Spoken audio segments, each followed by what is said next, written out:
live from Studio 6B on a Wednesday, August 28th, 8 p.m. on the East Coast. Glad you're in. Lots to talk about. Slick Rick's here. He's going to do some sports. Slickster, how are you? Doing good, Big D. How we doing tonight? Teal tonight is the color of Teal is the deal. Slickster, I like it. Teal is the deal. Very good. I'm good. How are you? Living the dream. What's coming up in sports? Any exciting sports action as we roll into college football weekend, week 1? Well, we had a sad death in the wrestling world today. We're going to get to that, Big D. Oh, no. And obviously, we got some football news, some waiver wires. Don King stepping out for Donald Trump. I like that. Rick sent me a tweet earlier today. We're going to get into that. And, of course, we'll keep you up to date with the baseball scores and playoff rush. Didn't your Cowboys make a move today or do something? No, listen, they're already cooked. Oh, come on. Never mind signing Dalvin Cook. That team's already cooked this year. I'm throwing a talent. Didn't he play for the Vikings? He was pretty good? He was good with the Vikings, but then Aaron had him for a little bit, and she threw the baby out with the bathwater when he left. Right, Aaron? Throw him out. Yeah, I did. Sorry. I don't know. He's 29, but he's. But can you judge anybody by what they do with the Jets? Well, that's true. Just ask Aaron Rodgers. Well, I mean, yeah. Hey. You can answer that if you want, Aaron. Can you? No comment. I'm going to defer to Tim Walz. It's called collecting a check. A lot of people buzzing about the Jets this year. They're going to have a shot. Looking really? good. Buzzing? Yeah, I'll be able to talk after week 1.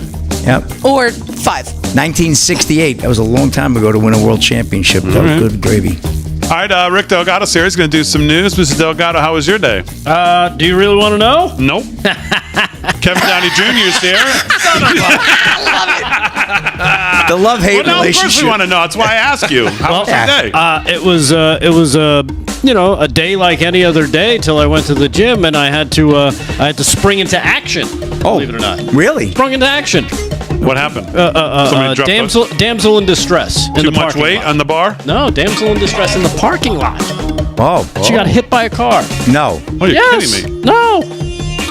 What did you do? You weren't driving, were you? No, Were you I'm driving? That could have. He almost hit me in the parking lot. No, it wasn't me. I was already parked. Okay. And as I got out of my car, she was pulling herself up from underneath a car Oh, my God. that had backed into her, like over her, almost totally over her. Luckily, she was able to, kind of pull herself out.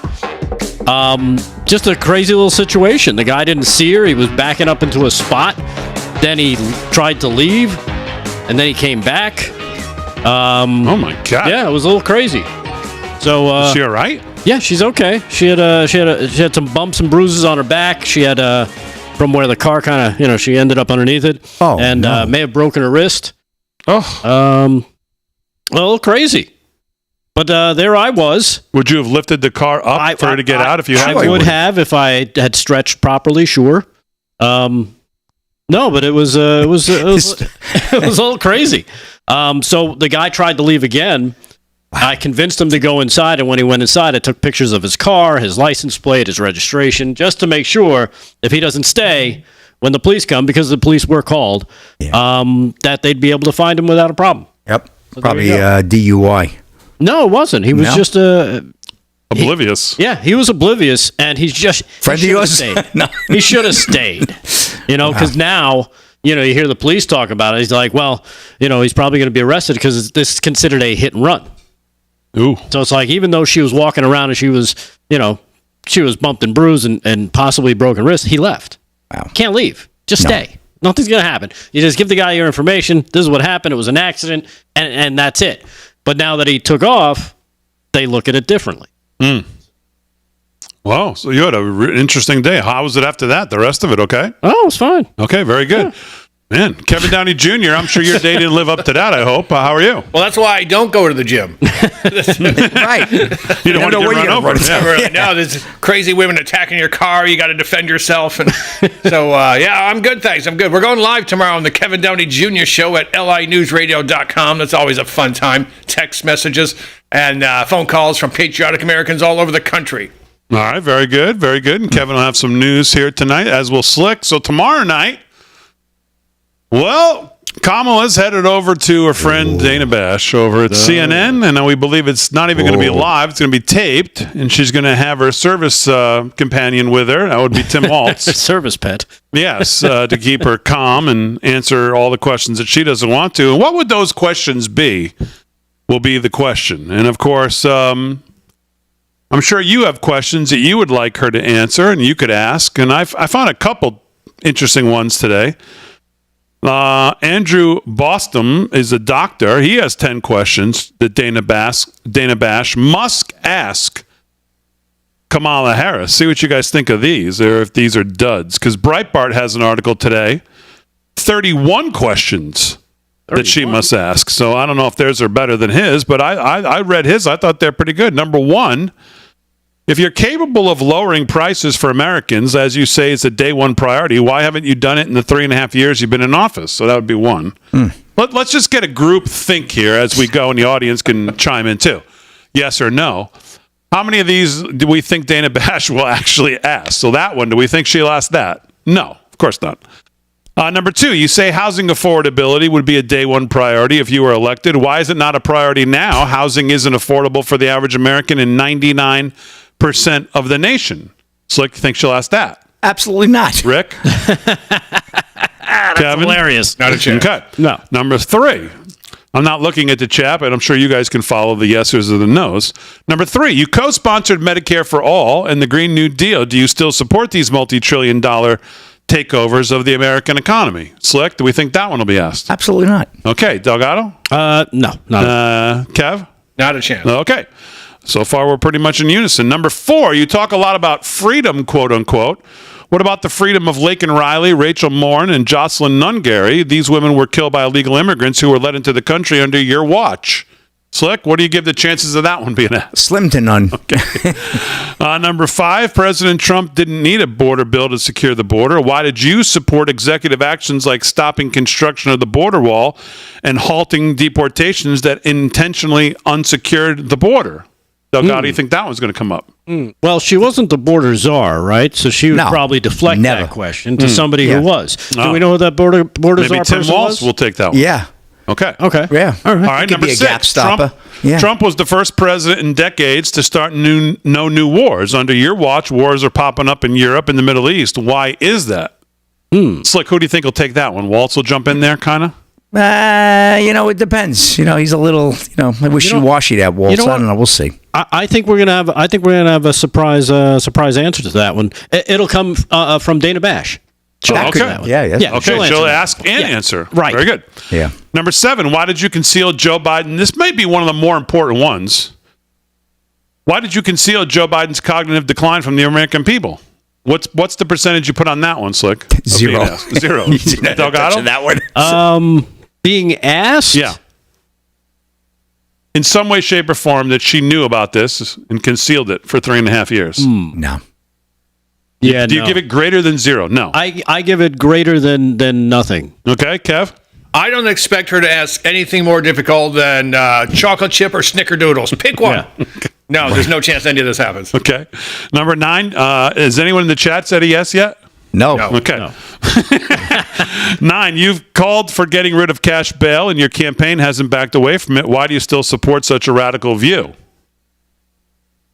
do you think about I'm that not one? going there. Okay. Come on. Okay. Well, it's a 3-layered answer, I think, Damon. Maybe Tim can take the first and it part. starts with the layer of I reforming. mean, he's in Minnesota. And then, of course, if there was even anything done, and then, of course, there's the nonsense part. She would make a Venn diagram with those 3 parts and somehow put it together, and it would end up with yellow school bus. Okay. Number 10, you've sent anonymous aides out to claim you've abandoned the radically liberal positions that you've held for decades. Do you think lying to the American people is your best strategy? And I think we all know the chances of that one are also zero. Now, these are questions that people want Dana Bash to ask. Yeah. Right. Oh. Yeah. Well, yes. She's doing the interview. Yeah. So those are slim to none so far. I think that's pretty I much think the we're going. consensus. What is she going to ask? Snickerdoodle, like Kevin said. Breitbart has 31 questions that she should ask in their interview. Some of them on the economy. Now, I posted, remember I told you guys about the graphic. I wasn't exactly right on, but I was pretty close to the graphic I saw put up. Let me pull it up on our Twitter. I mean, she really should be asked about this because one of her lackeys went on CNBC today and tried to defend this and got just smacked around by the by Joe Kernan, who I love on CNBC, and the other girl there, Becky Quick, who I don't like as much as Joe, but I mean, she's all right. But so here you go. Corporate tax rate, she wants to go to 28%, it's currently 21. Capital gains tax, she wants to go to, I said 48 yesterday, I was wrong. 44.6 though. Yeah. Currently at 20. No way. Unrealized gains, ownership tax, essentially. 25% a year on your unrealized gains. Your house, your paintings, your Rolex, your business, your farm, your whatever. 25%. 25% unrealized capital gains every year. That's common, yeah. It's common. And one of her lackeys goes on CNBC and tries to get by saying, Oh, we have the clip. oh, okay. It's cut number 1 if you want to play it there, Damon. Cut number 1. Here's this bozo trying to explain how we should all not be that surprised about an unrealized gain ownership tax because, well, don't you know, you're already paying one that's the equivalent of this. Really? Oh, yeah, where? Roll that. Unrealized gains, taxing unrealized gains just doesn't seem fair in any sense of the word. In the very best sense, if you are taxing unrealized gains, all you're doing is pulling forward the taxes that would be paid later when someone actually sells the stock. I think that this reaction to unrealized gains is a little funny, given that I bet that the majority of people watching right now are already paying a tax on unrealized gains. It's called a property tax. When the value of your home goes up, it's a use tax. When the value of your home goes up, you pay higher taxes even if you don't sell your home. Your value of your home never moves the way a stock moves, the way something else moves. That's always the go-to answer. It's also, property tax is a use tax. You're paying for the schools, you're paying for emergency services. Those are things that make absolute sense. And sure, and all the revenue that comes in from these unrealized gains taxes and the other taxes in the Harris plan are going to go to creating what she calls more opportunity. It's to make sure that every newborn born in this country gets $6,000 using the services. Well, look, you're arguing that this is some sort of foreign concept that's completely unknown in the U.S. tax code. It's probably unconstitutional. It's probably, and it was never in anyone's intent.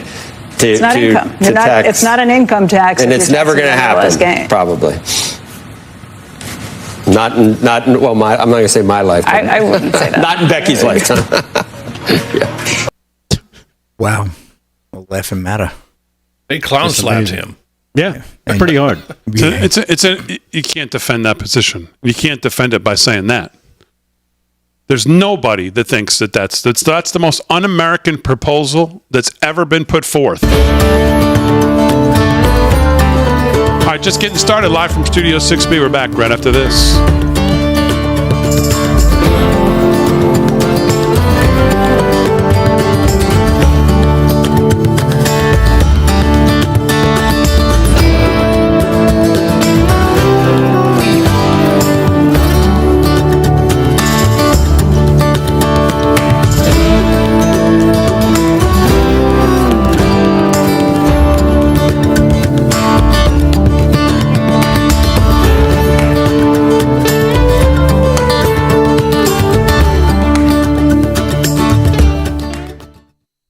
Right, he's on and off. Yeah.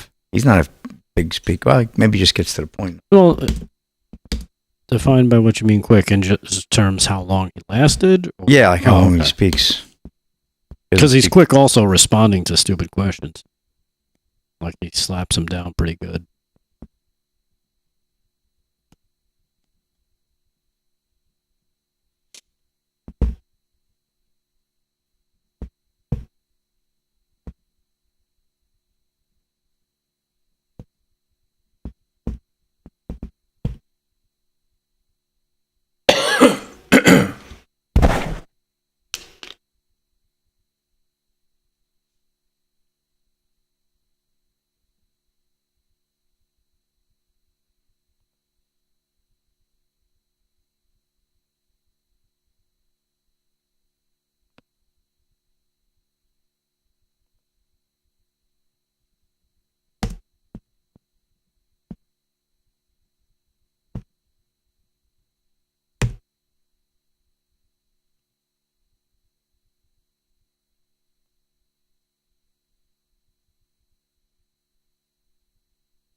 Let's see what's going on in the chat.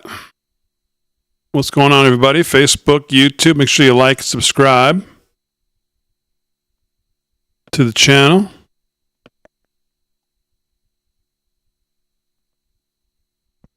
I don't know where you get that, Chris, but okay. Hello, Janice on Facebook. Hello, hello. Hello, Janice. Hi, Jan. Charles says you guys are boring. Oh, yeah? Oh, man. Well, it's understandable. Darn.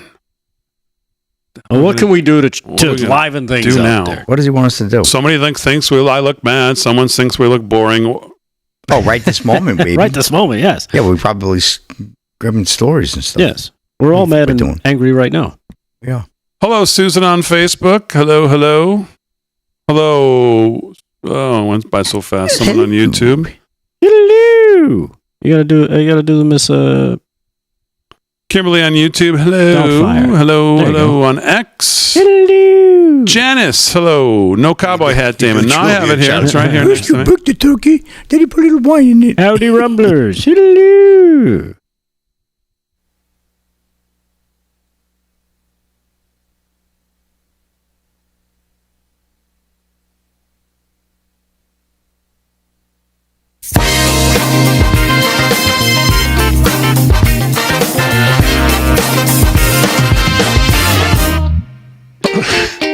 All right, 17 past the hour live. Man, tell me I'm not right. 17 past the hour live from Studio 6B.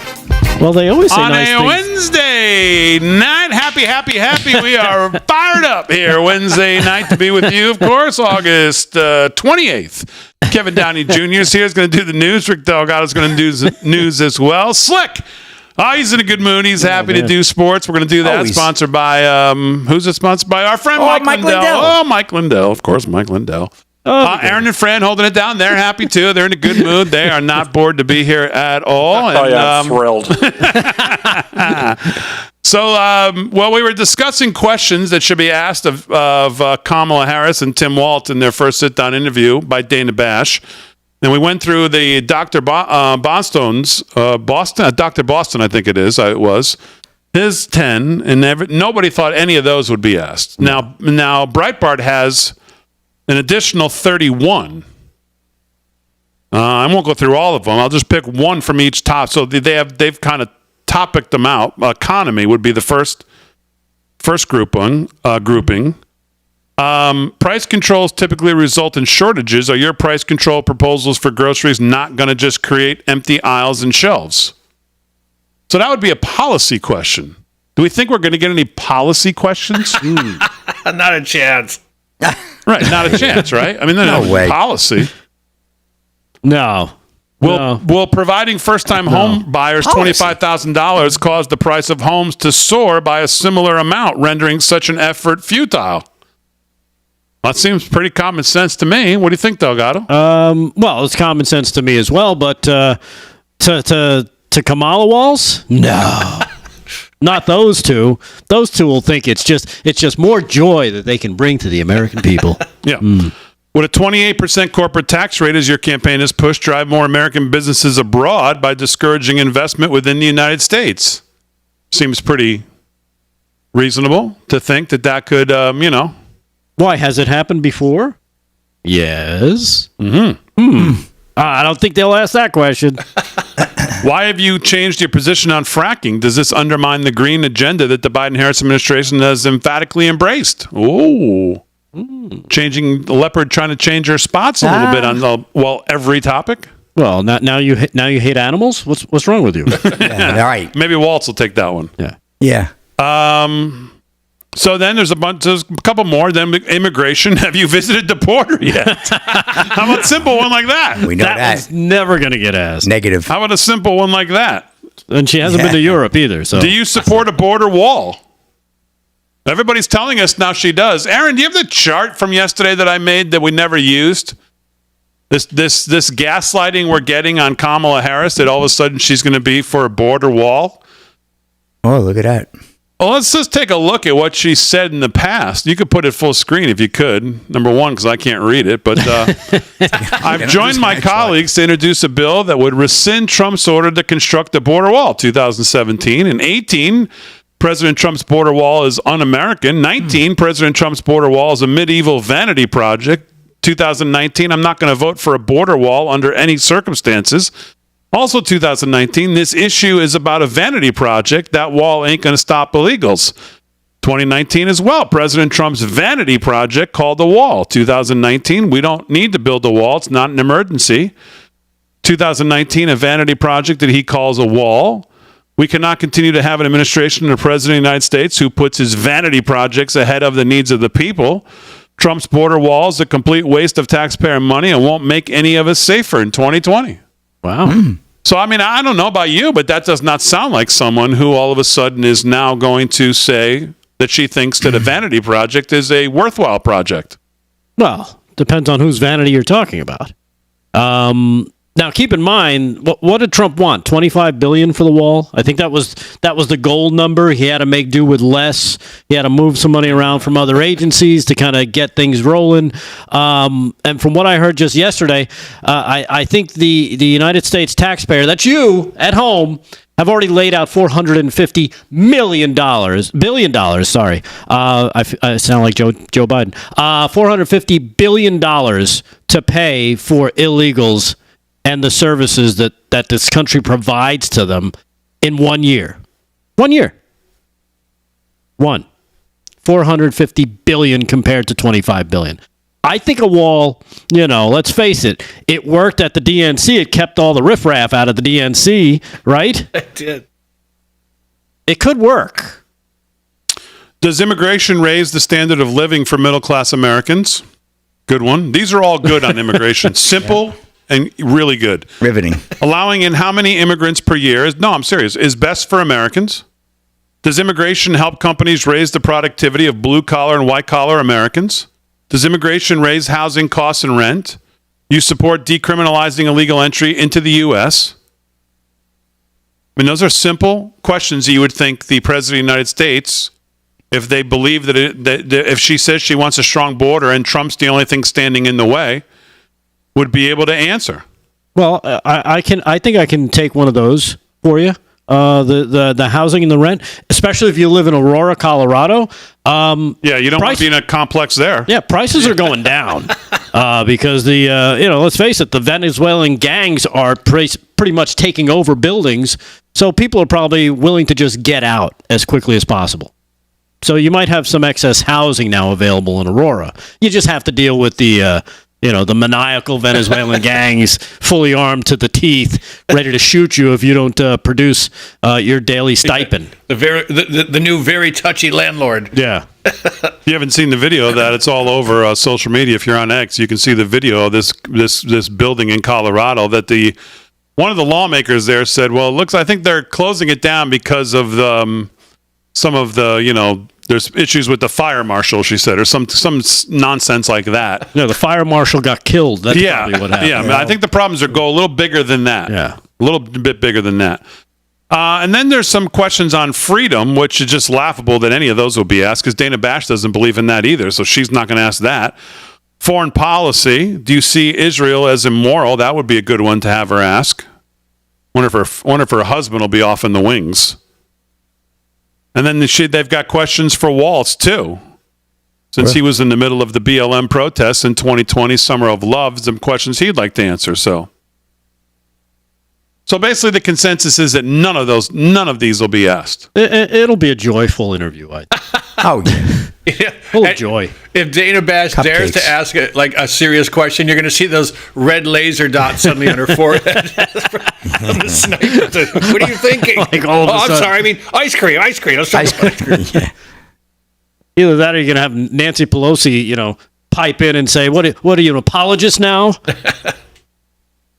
I think it's going to be like, how'd you two meet?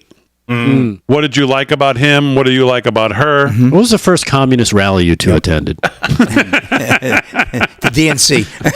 Now, do you have the hammer and sickle underwear and pajama set? No, they're not going to go that deep. Not going to ask that. Nah. Well, because there's got to be hard hitting. You got to get to know them, right? Yeah. That's why I think Tim Walz is going to go, because she's going to deflect and be like, well, I really brought Tim here because the American people need to know. They know me. I need to introduce Tim to them, So they know that, if something happens with me, we've got a great guy on standby, ready to step in day one, and then just turn it over to Tim Walz.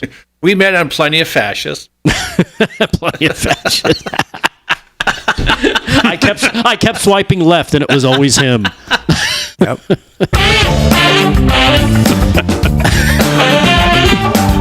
All right, a Wednesday night, live from Studio 6B, Real America's Voice. We'll do some sports with Slick. We'll do some news with Delgado, and then we'll do some news with Kevin Downey Jr. All coming up on a Wednesday. If you're in social media, stay with us. We're coming over to you right now. We'll be back 3 minutes right here. Don't move.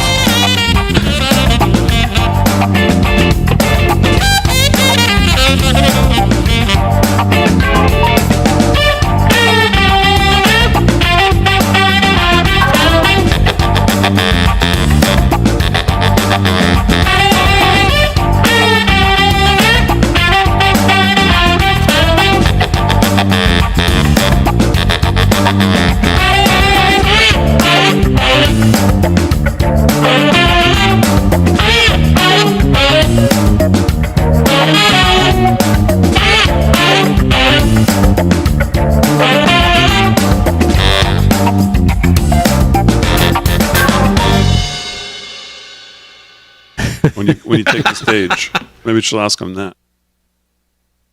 All right, we're live in the chat. Facebook, YouTube, Kick, X, Rumble, whatever you're on. Like and subscribe. Hit the thumbs up. Someone reminded me when I say subscribe, because I think subscribe on X actually costs something. I don't want you to do that. Just follow. I use the word subscribe, but you know what I mean. Just follow the channel, the free version. Yeah. Right. You don't have to subscribe. Bucky's fan on YouTube. Damon, what's going on? What's going on? She's good. Bucky's Let's fan see. is good. In the Rick Matthews enjoying LFS 6B from Vermont. Vermont. Very nice. in the Getter chat, it says, Tim, there's a question for Tim Walz. When you go to Arby's, do you get the horsey sauce? That's great. I just saw somebody post, Marianne on YouTube said six more dead. Well, God, the comment's gone. Something about eating boar's head. Really? Still have a problem? I thought all that stuff was recalled. Wow. Tommy Viper, what's going on YouTube? Remember, like and share, like and share, like and share.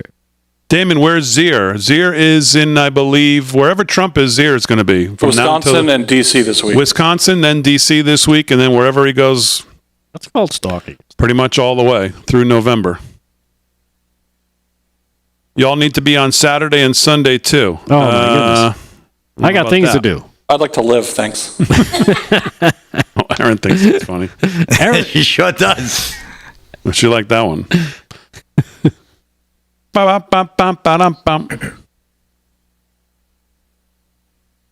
You're a young buck. Don't worry about it. Have you called into Aaron's show anymore? I tried. Blocked your number? Oh, blocked your all number. right. Well, you didn't tell me either.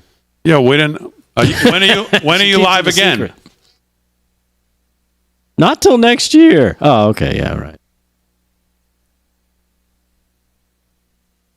Yeah, Delgado has weeds to torch. Farmer Brooks says that's what right. Delgado does. I got it. Can't be here Saturday and Sunday. I'm due for this weekend. Believe it or not. I let it go just a little long enough so I can have plenty to burn. Good evening from beautiful Oregon. Someone said home of some. Oh God, they go so fast I can't read them. Some golf course that I probably would like to play. Oh, for the Rav Open? Yeah, that's not happening. Harry is DJing a rav this weekend. A rave. A rave.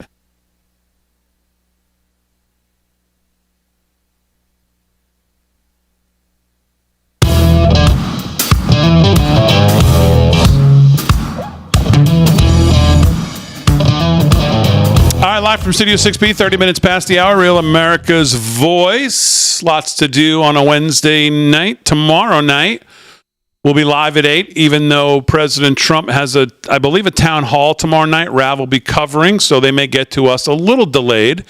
But we'll be on our socials starting at 8 o'clock. Same thing on Friday. We'll be live on our socials at 8.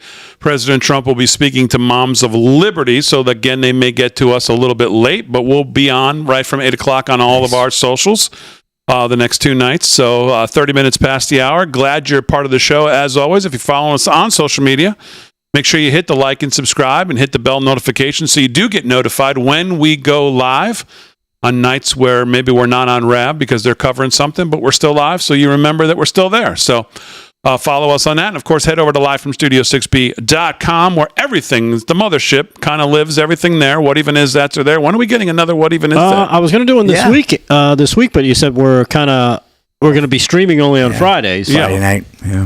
I'll save it for, Monday's a holiday, so I'll have to save it for Tuesday. Yes, we'll be off on Monday on Labor Day. We'll be back on, obviously, that Tuesday. So that's a little bit of the calendar coming up. So, all right, let's do some sports. Sports is brought to you by Mike Lindell, MyPillow. LFS6B is the code to use if you shop at MyPillow. As we get revved up here, it's amazing how fast it's going as we get into the, almost the holiday season here. In another couple months, we'll be in the full-fledged of it there, Slick. Yep. We hope you use our code LFS6B. If you shop at MyPillow, we'll always try to make it worth it, and we do appreciate when you do it. Slick, what's going on with sports? NFL season opens up, too, on Thursday next week, Big D. So on the 5th, come on, first game. But Baltimore at Kansas City should be a dandy.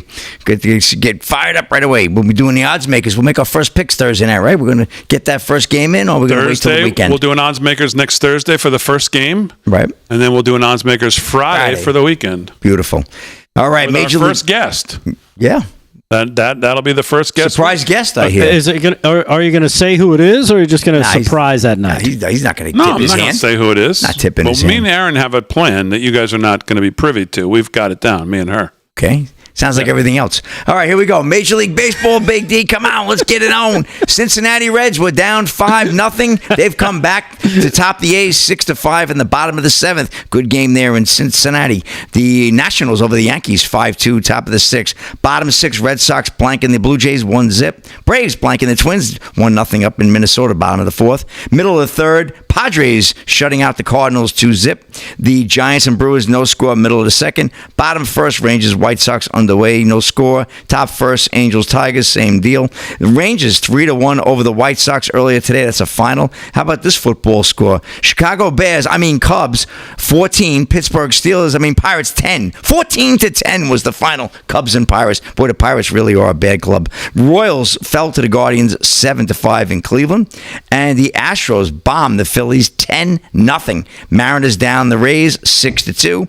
Coming up a little bit later, 9:40, we have the Marlins at the Rockies. Mets in Arizona taking on the Diamondbacks. Those are both 8:40 and 9:40 respectively. Are the Mets pretty much done out of it? No, they're still in the wild card. They have are. an outside chance. Yeah, but I saw Frank the Tank the other day, and he was having four strokes about the Mets. Like, the nail was in the coffin. It's over. Yep. No, it's not. They don't call him Frank the Tank for nothing because every team he roots for tanks. So yeah, they look like they're going to tank soon. Okay. Orioles and Dodgers, of course, that's the big one later on tonight. And some sad news in the pro wrestling world. A lot of people will remember this guy. Pro wrestling legend Sid Vicious, dead at the young age of 63. Warner Todd Houston of Breitbart. Pro wrestling legend Sid Udy, who shot to fame in the 1990s as Sid Vicious, has died at 63, according to reports. The Wrestling Giants family told his fans on Facebook that he died after battling cancer for several years. The Facebook message posted by Udy's son Gunnar thanked fans for their support. And remember my father, Sid Udy, Gunnar wrote, "I am deeply saddened to share that my father, Sid, had passed away after battling cancer for several years. He was a man of strength, kindness, and love, and his presence will be greatly missed." Udy continued, "We appreciate your thoughts and prayers as we grieve this loss. Details from a memorial service will be shared soon. Thank you for your support," he concluded. Wrestling as Sid Vicious, Udy won a series of twofers by winning the WWF Championship, the WCF World Heavyweight Championship, and the USWA Unified World Heavyweight Championship twice each. He was a mainstay hero on the mat, headlining many pay-per-view matches. He also appeared in WWF's WrestleMania 8 and 13 in 1992 and 97, way back in the day, right, Big D? Against Hogan. Yeah, he was unbelievable. One of the most brutal superstars to ever terrorize WWE.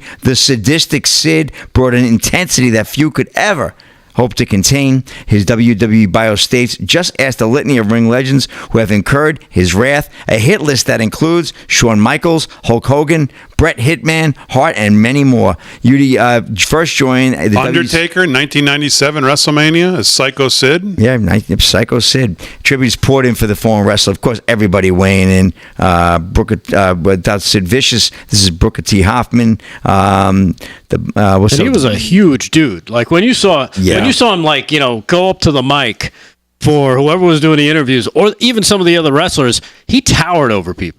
Yeah, he was a big guy. What was he, like 6'7"? Yeah, he was tall. Big man. Huge. And the Wrestling News said Sid really did rule the world. Listening to the MSG crowd when he beat HBK for the WWE World Title, Sid was supposed to be the heel here, but New York City said nope. There's beautiful highlights on Twitter, and of course the crowd's going crazy. He's survived by his wife Sabrina, Gunnar, and another son, Frank. So very sad news in the sports world. Hate to see that. Yeah, young, really young. Way too young. And sad story in the tennis world.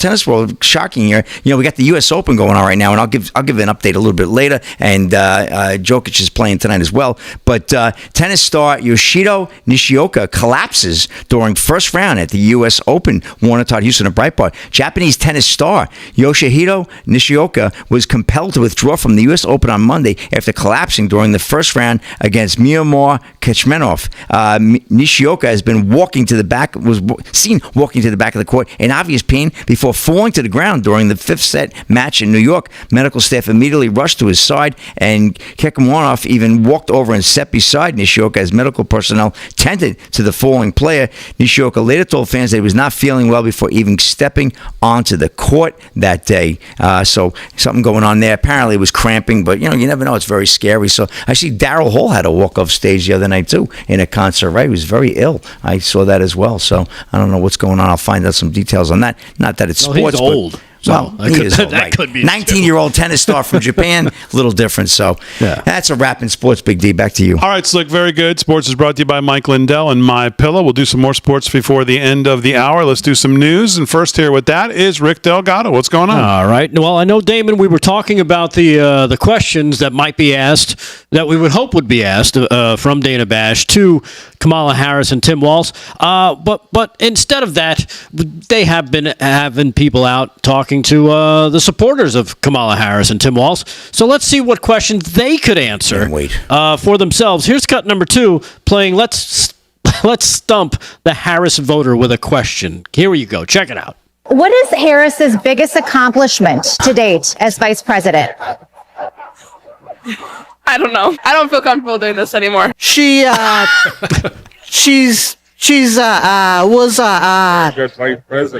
a very good vice president.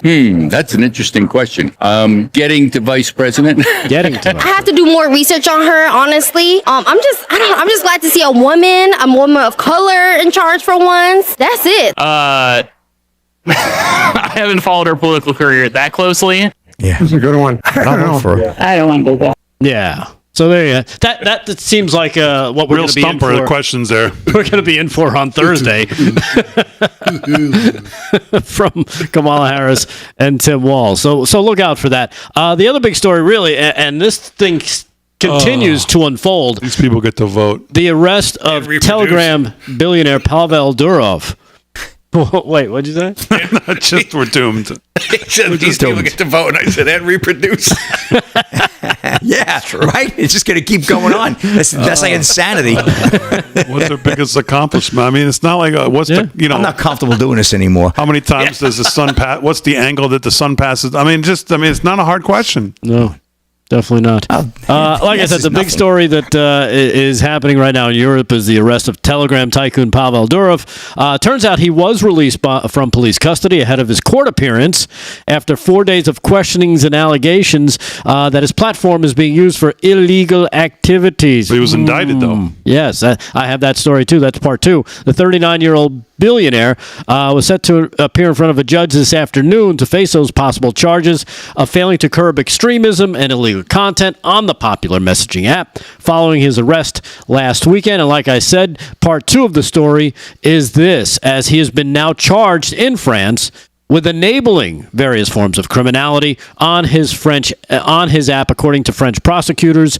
They alleged earlier today. One of the charges, complicity in administering an online platform permitting illicit transactions by an organized group, carries a maximum penalty of 10 years in prison or a fine of $555,000. It marks one of the few instances in which the CEO of a major internet platform has been charged over alleged criminal failure to moderate what users do on its platform. In a statement Wednesday, the Paris prosecutor's office said that Telegram had almost completely failed to respond to its legal request for user data in prosecuting cyber crimes. Prosecutors cited numerous offenses on Wednesday. While Durov awaits trial, his bail is set at €5 million, a drop in the bucket for him.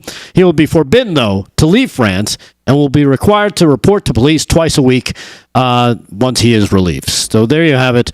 The latest from the tyrants over in the EU, who are, let's face it, this is the big push for censorship, right? They're going after it. If they can't control it, like they control Facebook and a few of the others, YouTube and such, then they will try and shut it down. So, and they're also, the EU is going after Elon Musk as well. Yeah. Now, Rick, can't you buy a den of Cub Scouts on Instagram? That seems to be the place where pedos go. And yet nothing's happened. I don't know. I haven't been shopping there lately. Can I hear that question one more time? Can you what? Can you buy a den of Cub Scouts on Instagram? Oh, okay. Because I think you can. That's a number one place for the pedos. Right. But you know who owns it? Play along Zuckerberg. Yeah. I mean, I heard some other things about this story, that there may be some personal things they're charging him with, which I don't know. But I mean, this story is just crazy to me. When you think about, this guy creates a platform that billions of people use, and he's supposed to know every single person, right, and be able to control every single thing that's going on with a platform that was actually designed, if I understand it correctly, to kind of be encrypted and be right. Yeah. So people can't, so people have their privacy. They have their privacy. And Mike Benz does a great, does some great stuff on this, because he basically says, and I'm just going to paraphrase, that this is the deep state's way, the intelligence community's way of getting the backdoors that they want into Telegram. If they can make him kneel, if they can get him under control, then all of the people that use Instagram, whether you're in Europe, U.S., Russia, wherever, now they'll have backdoors, several backdoors, not just one, but they'll be able to farm that out to all their players, so they can start watching and listening and seeing everything you're up to. And this is what they want, or else they will shut it down. Protect Elon Musk at all costs. All right, live from Studio 6B, Kevin Downey Jr. coming up with some more news, and Delgado as well. We're back right after this.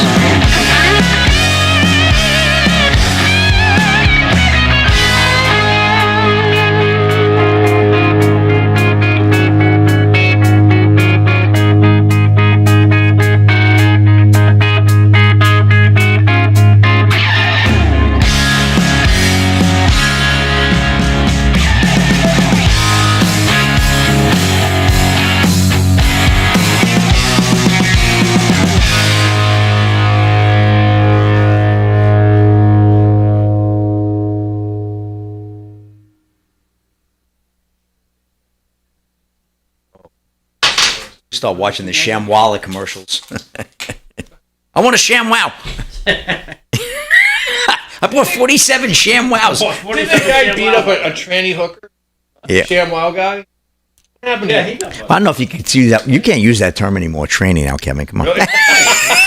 That's outlawed. You just did. Yeah, well, that's true. When I hear, every time I thought of tranny, I'm thinking about a car. What can I tell you? Where are you? Yeah, you're thinking about dual exhaust, a posi rear with a slip differential, with a Holly double pumper. Oh man, welcome to the 70s, baby. Yep, it's here. Oh, it's scary, I'll tell you, man. What can I tell you? That's when we grew up.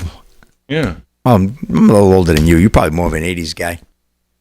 I'm 58. Okay, yeah, you're in that. Oh, yeah, you're definitely. Yeah. Right, man.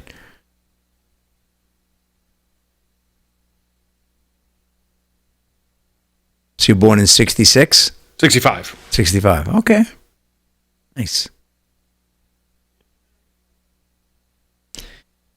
Okay. How we doing here? Oh, everybody's in the chat. Come on now. How about the YouTubers? Let's see. Are they ever getting these numbers I up? like Come the on. YouTubers. Oh, Child of the King. What's weird? Hey, thank you. Super chat from Child of the King. At least Child of the King throws us a bone once in a while. That's nice. Thank you. Come on, man. You like the bone. We need some more. We got to get pizza here. We should start a pizza GoFundMe for. I don't know if it's just me. I can't chat in YouTube. No, like it says I have to subscribe or something. Well, maybe you got to like it's in subscribe only mode.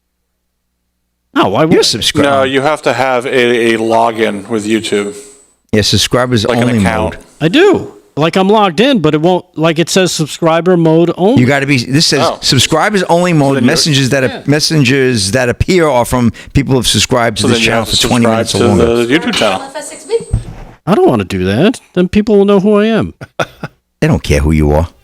They don't care who we are. Nobody knows who. And everybody knows who you are. All 30 day. seconds. Yeah. I can't chat. Why is that? I am following, but I can't chat. He's not a. I did.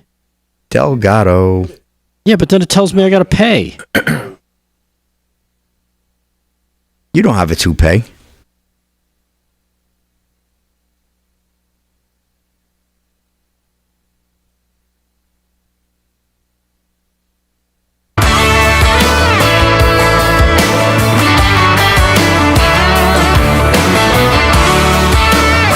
All right, 13 to the hour, live from Studio 6B on a Wednesday night. Glad you're part of the show. Slick's doing sports. Delgado's going to do some more news.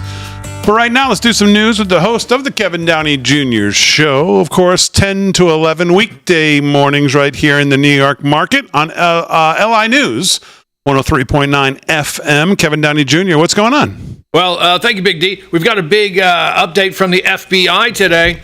Big update. Apparently, the smelly, pimply-faced incel gunman who attempted to assassinate former President Trump searched for many possible targets, but became hyper-focused on Trump's campaign rally in Butler, PA, as an opportunity. The FBI said, here's where they lose me. He searched for many opportunities, including public appearances of Joe Biden as well. That's where they lose me, because Joe Biden... Stop.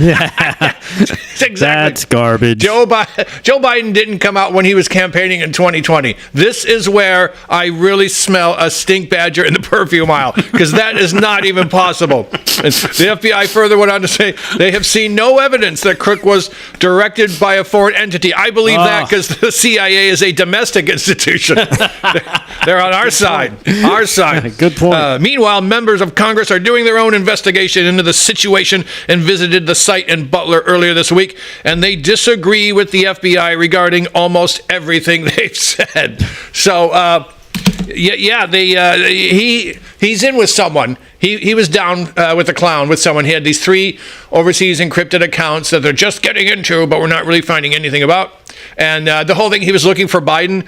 Unless you're on the beach in Rehoboth, Delaware, you're not going to see Biden making any sort of public appearance. Literally on the beach. Literally on the beach. He's on the beach. Yep. Yeah. You don't have to search the internet. You just go to the beach. And it's interesting you bring this up because that was something I was going to talk about. The some of the things that they're finding out, and that they did that panel on Monday that Bongino was a part of. And now there's even more that came out with this guy. And now, what's his name from Wisconsin? Who's the senator from Ron Wisconsin? Johnson. Ron Johnson is asking some very tough questions because he doesn't believe this guy was working alone. No. He says neither does... well, there's a lot of people. A lot of people are saying, no, there's no way this guy was working alone. We found out that these bombs... Corey Mills. I saw him on with somebody the other day. Now they say the explosives that they found, that this guy had quote-unquote built, were pretty sophisticated for a 20-year-old kid with no military training. Yep. They've also got like you mentioned, the overseas accounts. Meanwhile, Meanwhile, the government, I don't know if you know about this thing called the Patriot Act, where they spy on Americans and they can basically look up your entire history. They can't seem to find anything on this kid, which is weird because they should be able to find it like that, like they do for everybody else. But they can't seem to find it. And there's just so much coming out now that the mainstream media does not want to talk about. They want this story to go away. And even Ron Johnson and Corey Mills and a few of the others were very suspicious of the fact that neither the Secret Service or the FBI have done any press conferences about this, gotten any information out there. They want to know why the roof of the building was scrubbed so quickly after the incident. Did you hear about this? Mm-hmm. I didn't even hear about that. Oh, yeah. That the body was released and cremated before toxicology results and everything, and the autopsy results were produced. All this stuff. It's almost like they're trying to hide something. They also cleaned off the roof. The FBI doesn't clean blood. If someone goes into a Denny's and blazes the joint, they'll take the bodies away, but they're going to leave the mess for Denny's to clean up. And at your house, too. They never do that. But they did this time. Right. They showed up with like scrub brushes and mops. I mean, again, at this point, we're trying to get off the crazy town train here. We've been looking for something since this went down to get off the crazy town train. Because, at least I'll speak for myself, I don't really want to be on the crazy town train to think anything. Let's face it, at this point, it all changed when he missed. Yeah. As soon as he turned and looked at that map and they missed, all the internals went crazy. And they all said, uh-oh, what do we do now? Bingo. Well, I mean, come on. Let's just call it like it is at this point, even for me to do it. I mean, there's no other plausible explanation for what we've seen. And we all keep looking for something to get off, like I said, get us off the crazy train. That this is that we're supposed to just accept what we saw, that this 20-year-old did all this. I mean, come on.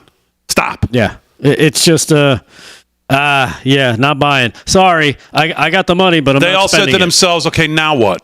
Yeah. I mean, let's be real. And what do they say? It's always the cover-up that gets you. And this is the cover-up.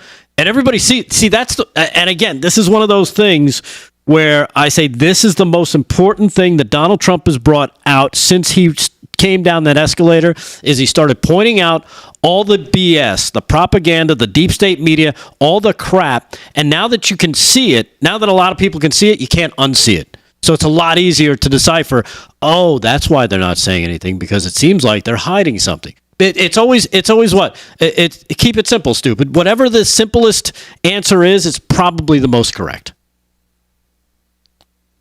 Have you seen Trump on Dr. Phil? No, but I did start watching the Sean Ryan. Here's a little clip from Dr. Phil that I thought was interesting because this is subject matter came up. Let me roll this. Sort of angry, we talk about Secret Service. Now, he always made it very tough for us to have the proper number of Secret Service talking about Joe Biden people. And I don't know whose fault it is, but I will tell you, I'd have these massive rallies with 50, 60,000 people or more. And our people were always fighting to get more security, more Secret Service.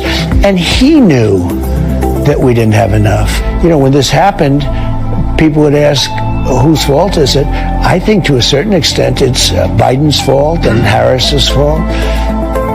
And I'm the opponent. Look, they were weaponizing government against me. They brought in the whole DOJ to try and get me. They weren't too interested in my health and safety. I would be if I were in their position. Yeah. And you know what else was revealed? And again, this is from Bongino. I think it was from today's podcast. Is that the intrusion at Mar-a-Lago that happened, I guess, in January of 2023, that didn't get a lot of press. It was a lot more intrusive than people are led to believe. It wasn't like somebody stumbled in and, this was, I guess, a concerted effort to get to the president. And they've gone through, they've jumped through major hoops to make sure that this story didn't get out. The Secret Service did. But Bongino just started talking about it. So I think he's going to be revealing more. When he does those investigative shows, it really and he breaks down, how all this stuff works, because he's got the background. He knows what they do. He knows their procedures. It's amazing when you see it's almost like Keystone Cops he's describing, and it's scary. All right, what else, Kev? So we talked about this a little last night. I've got a piece up at PJ Media called Democrats Save Democracy by Deciding Who Will and Will Not Be on the Ballot in Swing States. Now, RFK Jr. said, I don't want to be a part of this anymore. And they said in Michigan and Wisconsin, well, you can't go anywhere. We're going to keep you on. It's too late for him to get off the ballot. He has to stay on. Of course, they're doing that so that he can draw votes away from Trump. But my question is, how is it Joe Biden isn't still on the ballot if RFK Jr. has to stay on it? And no one's really asking that question, and I think someone needs to. If you're going to keep RFK Jr. on, then you have to keep Joe Biden on. That's just the way it is. They're looking to keep Cornel West off because he's going to take away votes primarily from Kamala. Now, he's already off in Pennsylvania, and a judge in Wisconsin and a judge in Michigan said, nope, you can't throw him off. And both of those commie election committees, Secretary of State in Michigan, Jocelyn Benson, fighting to kick him off while they keep RFK on, and Joe Biden, he gets to do what he wants. All right, hour 2 coming up. More Kevin Downey Jr., Slick with Sports, all when we get back right after this.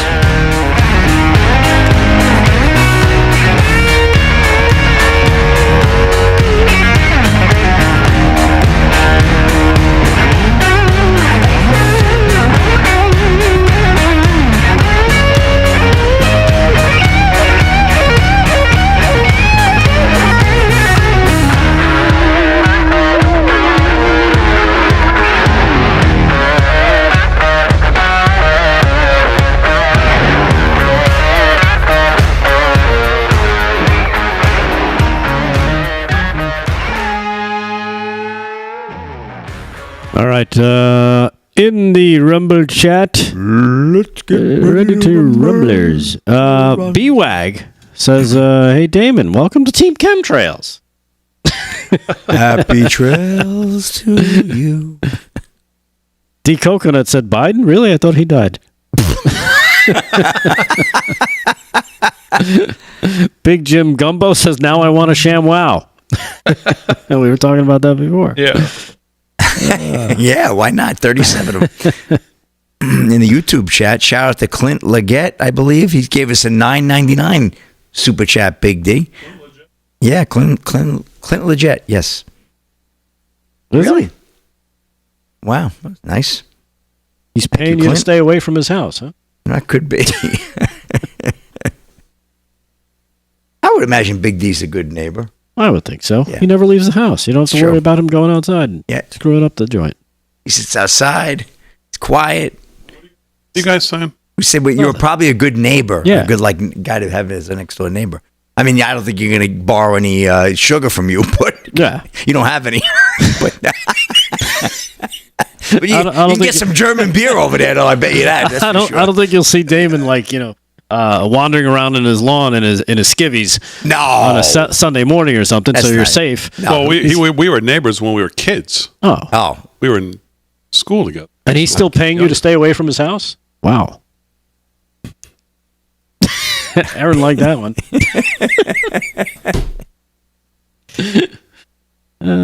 Come on.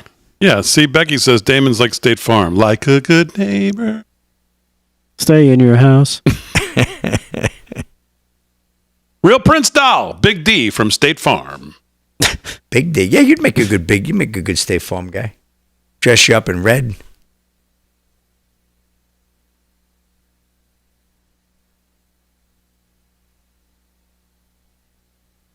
No, people keep saying you can't get on the YouTube chat without paying. That's not true. You just have to subscribe to the channel. Well, I subscribed, and it's still telling me it's subscriber mode only, and I can't chat now. Yeah, you can. And this is the first time it's happened. I think it's 20 minutes. The YouTube makes you once you subscribe. Subscribing is really free. I gotta wait. Follow the channel. Yes, it's a 20-minute wait after. Yeah, but I've been chatting this whole time up until today. What happened? We made it subscriber only. Yeah, we made when, it so today? People have to be following the channel. Oh my god! Okay. Why not make it more difficult? Okay. That's why people saying they love my hair. I didn't do anything. Yeah, it looks exactly. It looks great.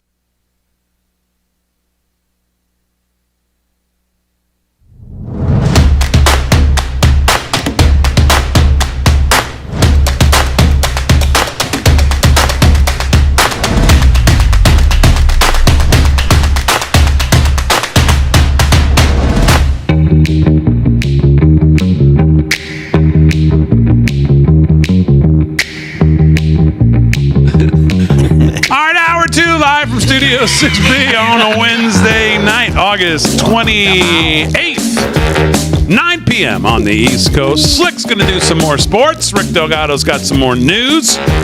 Haven't had like a UFO or a Bigfoot. No, we haven't had any stories like that in like a couple weeks or something. So Kevin Downey Jr. is here. He was doing some news when we went to the break. We'll see if he has any more. Lots to get to in hour 2. Tomorrow night, Kamala Harris sits down for an edited, pre-taped interview with her service companion, Tim Waltz, with Dana Bash on CNN. And in hour 1, we went through some of the questions that we thought we might like to be asked, and we've all pretty much agreed that none of them will be asked. So we'll just have to wait and see what she does ask. And I know we'll all be waiting with bated breath on what that'll look like. But I mean, because she has been so lame, man, just so lame. Right? She has been on the campaign trail, like showing up places and doing little hello and meet and greets and stuff. Right? I mean, I don't know. She does. It seems to me like they got videos of her back side by side by side. She does the same single speech every time. In the same dialect, with the same inflections, with the same everything. I mean, she's as programmed as we've ever seen any candidate. Yeah.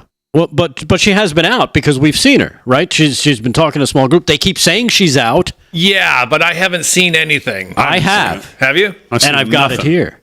Oh, this is a lead into something. Yes.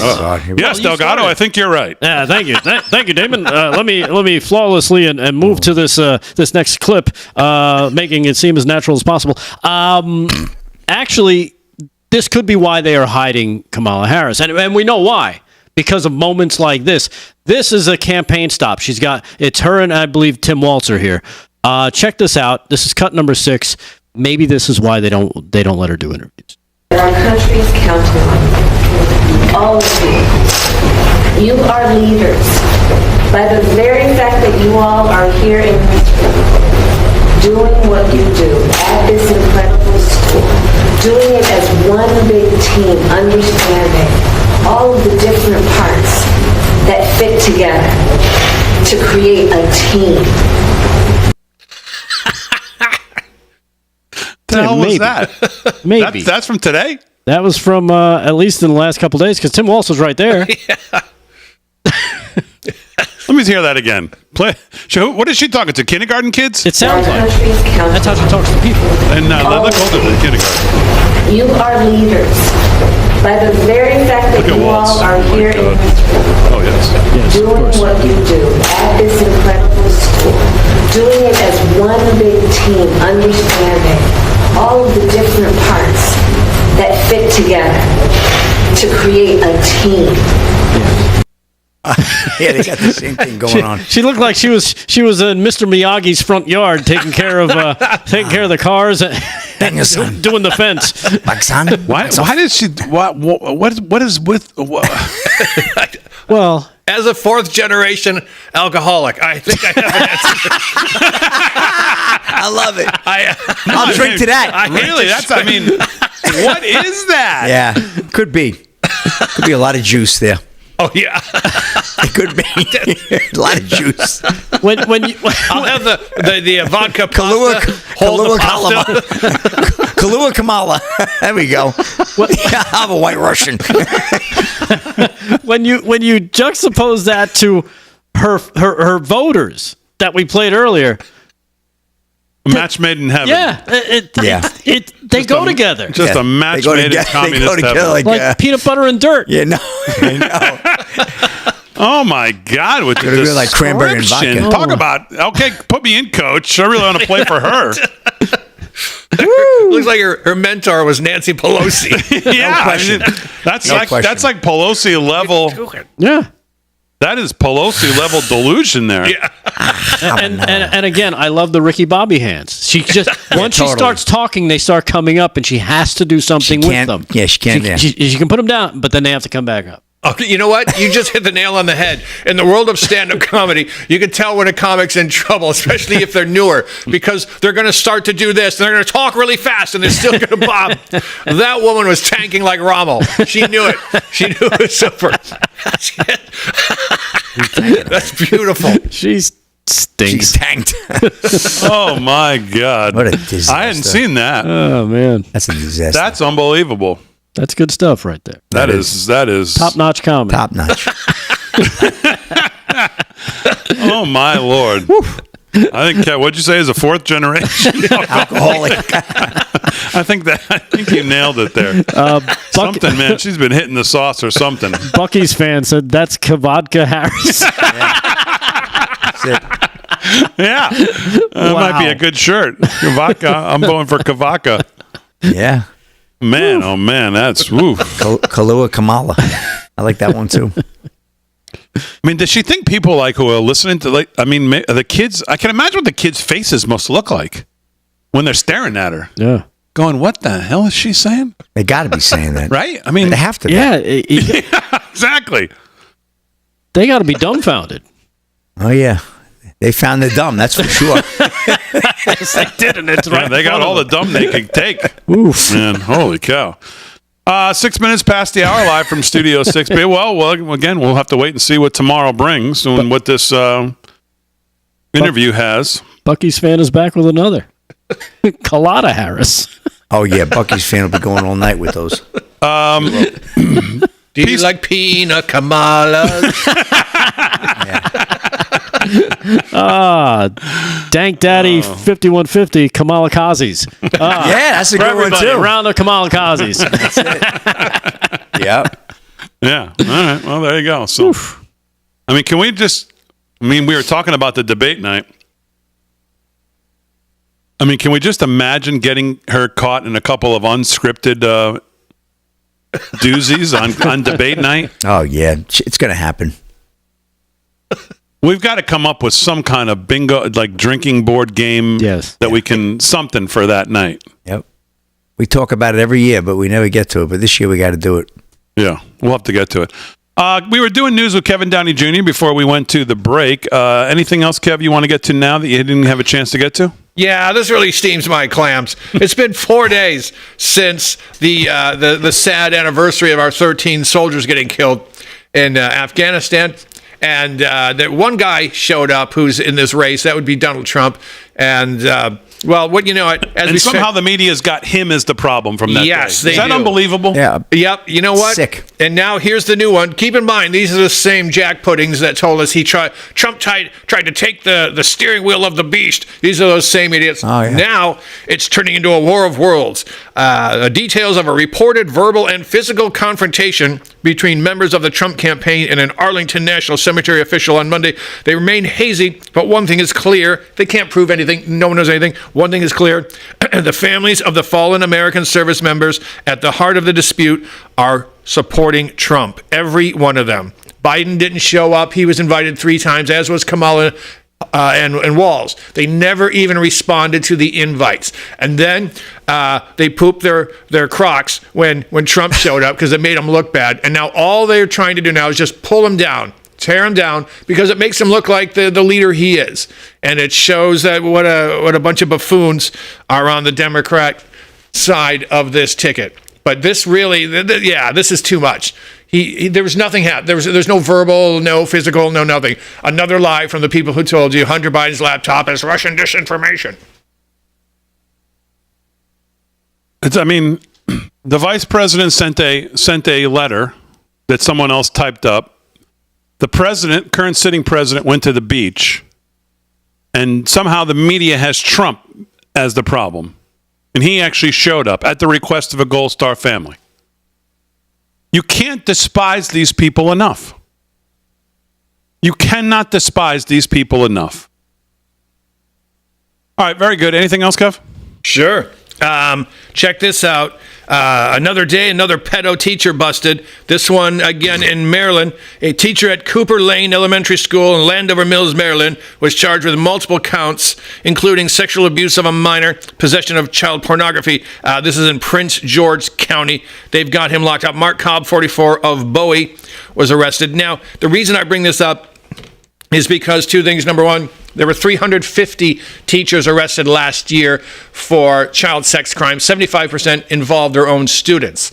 Now, these are the same teachers that are hanging pride flags in the classroom and making little kids in kindergarten walk around wearing rainbow shoelaces and whatnot. This is grooming 101. This is what this is, nothing more. Don't get me wrong, a lot of teachers, sorry, I pulled a Kamala. A lot of teachers are great. I know some really good ones. I also know that the institution of teaching is just crawling with pedophiles now, and they've got them in their classrooms for whatever it is, 6-7 hours a day, and they work on them. These are not government schools, folks. These are I'm going to say they're not public schools, they're government schools. These people are raising your kids, and that's one of the 45 goals of communism as entered into Congress. Drag those kids away from their parents, and you've heard us say it takes a village. Corinne Jean-Pierre recently said, these aren't your kids, these are our kids. Yeah. That's what they're doing. Get the kids away from the parents and teach them what you want to teach them. And I'm telling you, there's going to be an M on the LGBTWTF alphabet. There's going to be an M that stands for minor attracted person, which is a nice way to say child rapist. And they're really pushing to put that on there. And gays against groomers, they're fighting the good fight. But I'm telling you, there's way more. There's way more, and we're going to see way more coming out as time goes on. And they're going to stop hiding because they're going to feel comfortable coming out. And that's, in my opinion, that's always been the plan. All right, very good. We'll do some more news with Kevin Downey Jr. here in the second hour. Slick's going to have some sports. Delgado will have some news as well. So we were talking about the debate September 10th and whether they're going to sit at the same table, right? I don't know if we know that yet or they're going to be separated. But if they do sit at the same table, if Trump really wants to kind of get the upper hand and right away kind of throw her off, this might be a way that he wants to open the debate.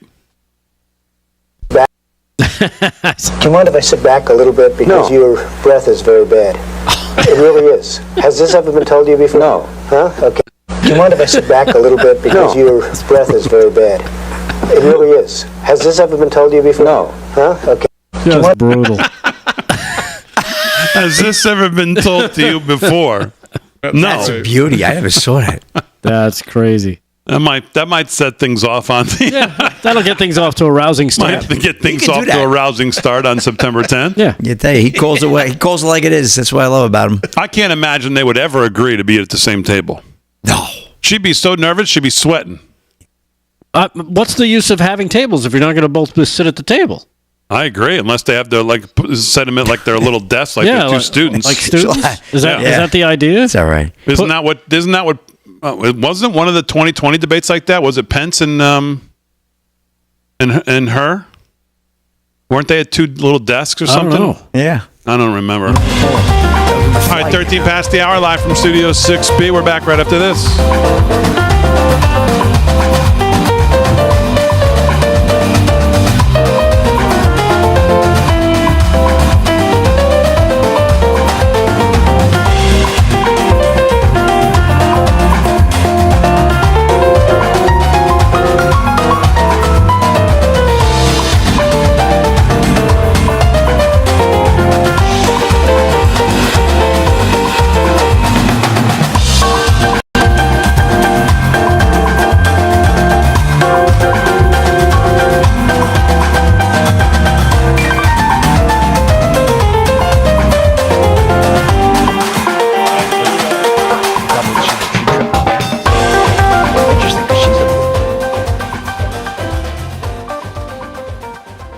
Yeah, they're from a small city.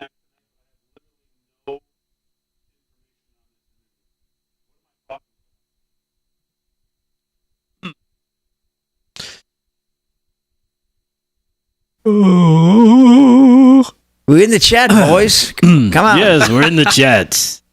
Hello, chatters. Monday.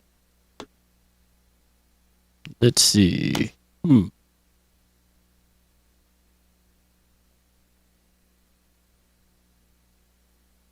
Okay.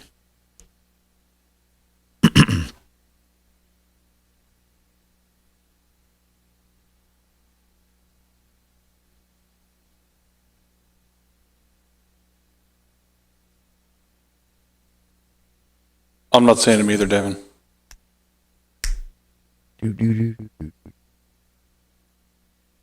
What's going on in the YouTube?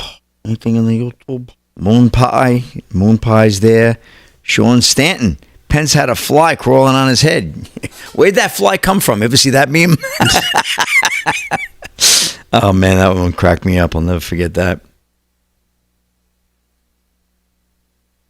Partners in hotels. What's going on tonight? Chuck Beard.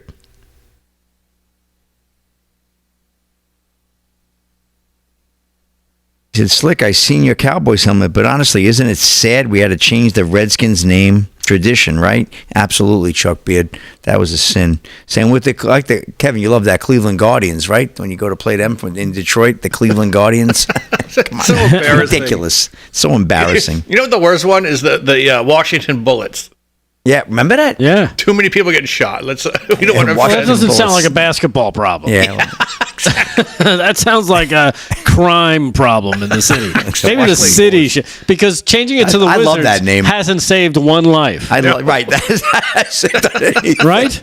Oh, yeah. True. Oh, it's the Washington Wizards. I was going to kill that guy, but I was going to shoot him. So now all the Harry Potters are shooting things up. Right. Idiots. God, I hate people. What? Slick, what were they? Wizards? Oh, we know what they do. Yeah, the Washington Wizards. Okay, yeah. Would it be funny if a wizard got shot? Yeah. It's like, can we change the name of the team? Yeah. Too many of us We're off to shot. shoot the wizard, the wonderful wizard.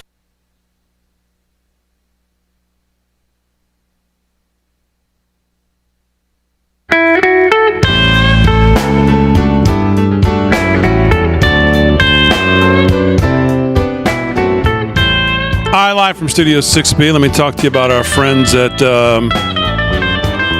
Birch Gold. We had Phil Patrick on last night, right? He's got a great... I love his accent.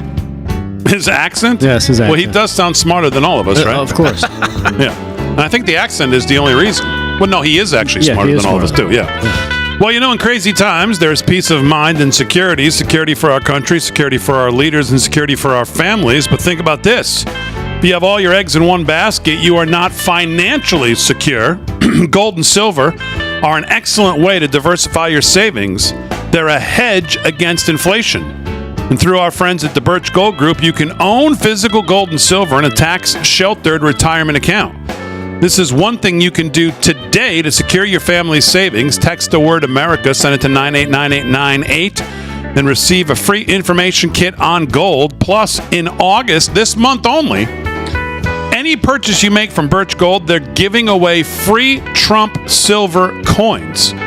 This brand new one-of-a-kind silver coin features Trump boldly raising his fist in the moments after that attempt on his life.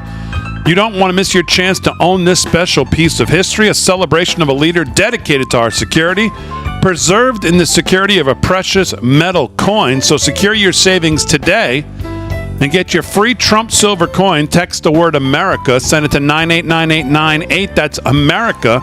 Send it to 989898. Talk to our friends from Birch Gold today and see how gold can help you become financially secure. All right, 18 past the hour. Let's do some sports. Sports is brought to you by Mike Lindell and MyPillow. Use our code LFS6B at checkout. Slick, what's going on? Well, Big D, I want to use a video real quick that Delgado sent me earlier today. So we're going to play cut 5 there. Don King supporting Donald Trump. I love it. It's a real hair-raising piece. Trump can't be bought, bribed, intimidated, or coerced. It is freedom, peace, or death. And so he's demonstrating to the American people that he will never, never surrender. And so not surrendering, they're trying to kill him. And this has been a horrible situation for us here in America to experience Trump assassination. And so I want the American people to realize, recognize, and identify that this is something that we can't allow to happen. We've got to fight back just like Trump would do. And Trump says never, never surrender. And so we're not going to surrender. We're going to fight back. And even in the time of his stress of his death, he's putting his fist in the air and said, fight back, we're going to fight. So I love the man. America needs the man. America loves the man. And we want Trump to be able to, we got to support Trump, because in supporting Trump, we support ourselves. And this is what we must do for this great country called America, and fight for our country and our democracy and our rights. And Trump is the one who's identifying and exposing the crookedness, the corruptness, the divisiveness of this corrupt, rigged system that we're existing under. But today, the killer is dead. The one who attempted killer is dead, the shooter. And now we are going to go out and fight back to re-elect Donald Trump as our president, so that we can fight this system and do what he said. We will create a whole new system.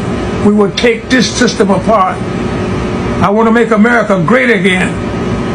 America first.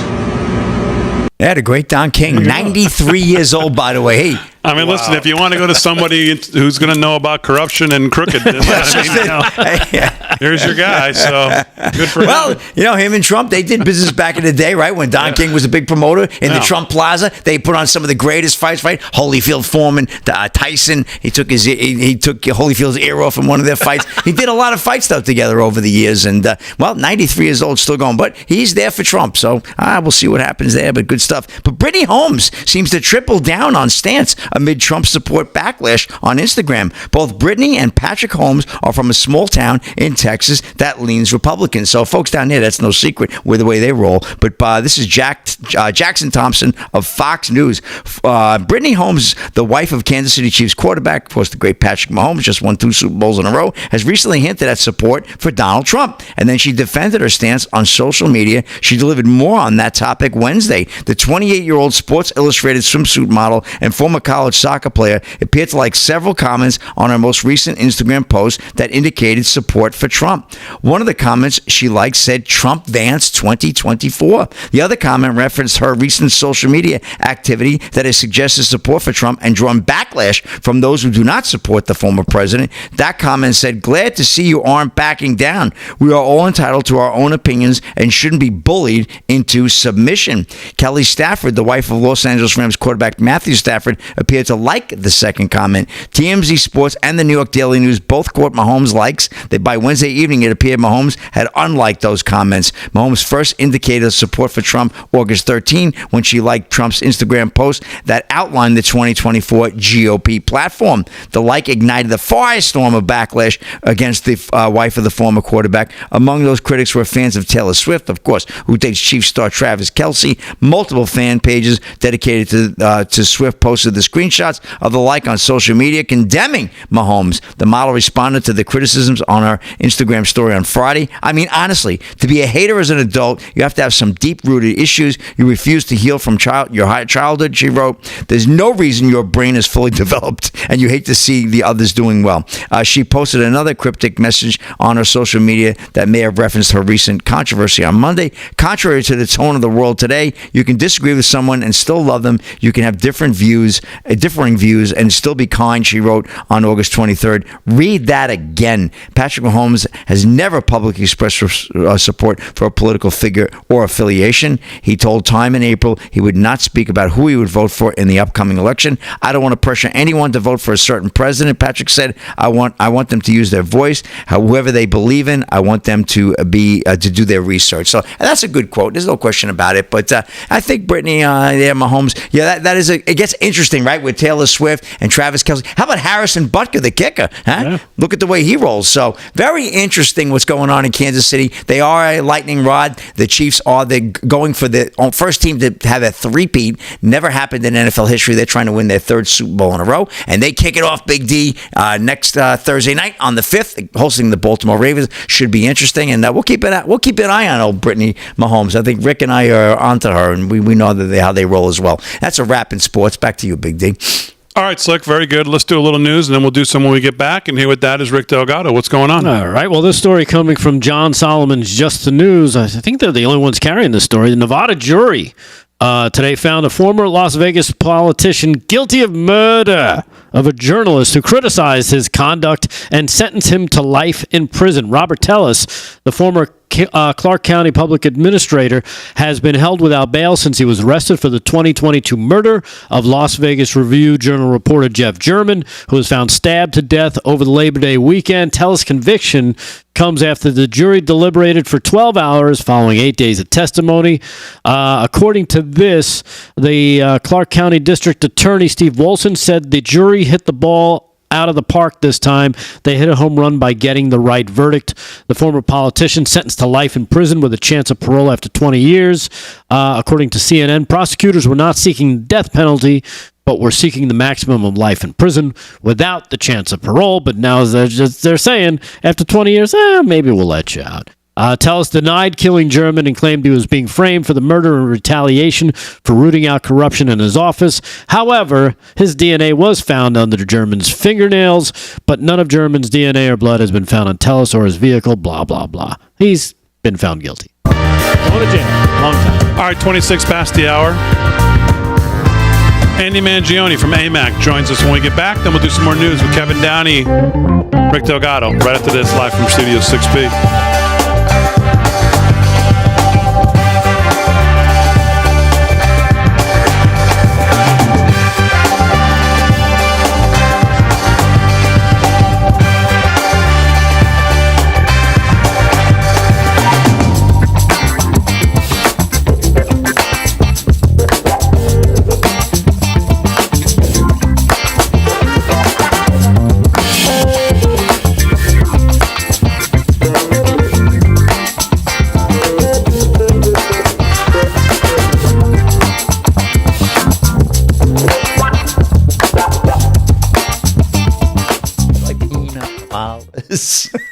Yeah, it's like that. I like that. I knew you earlier.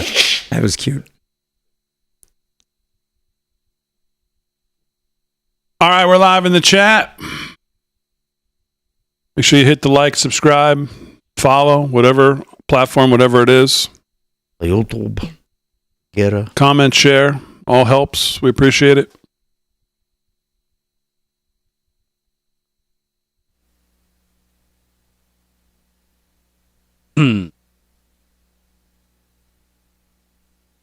So you do have the interview coming up next? I believe. We'll see. Yeah. All right.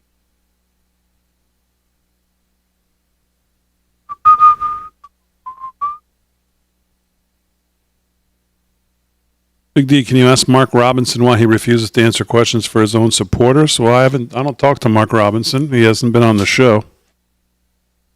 And I'm not up to speed with what you're talking about, but try to find out.